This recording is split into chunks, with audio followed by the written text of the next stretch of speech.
Hello दोस्तों।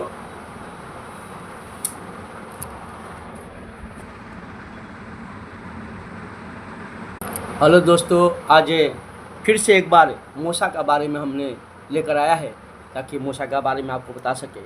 जब परमेश्वर ने मूसा से बात किया तो सबसे पहले कहा, तू अपने भाई हारून से मिलो और इस विश्वास से मिलो और इजराइलों के पास जाओ और अपना विश्वास उन पर प्रकट करो। परमेश्वर ने एक बात कहा उनसे, वो बात है कि तेरे हाथ में क्या है? लाठी।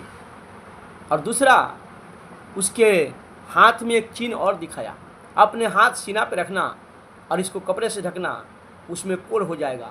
फिर से हाथ अपना सीने पे रखना, कपड़े से ढकना, और फिर से वो सही हो जाएगा। दो चिन्ह लेकर इजराइलों के पास पहले भेज रहे हैं। इजराइलों के पास जाने के बाद में मूसा ने इजराइलों से कहा, तुम्हारे पितरों के परमेश्वर ने मुझे दर्शन देकर कहा है कि तुम जाओ और अपने लोगों को छुड़ाओ।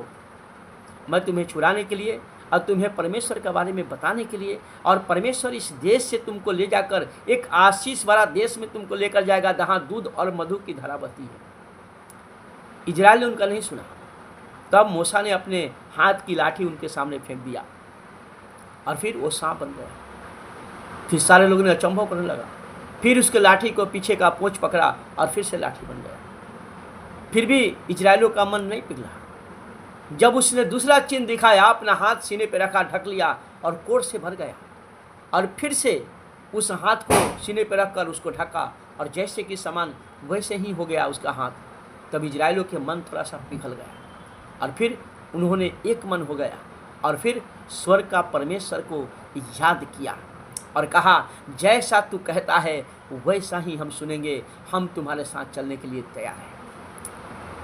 तब परमेश्वर ने मूसा से कहा, अब तू फिरौन के पास जा और फिरौन के यही चमत्कार दिखा।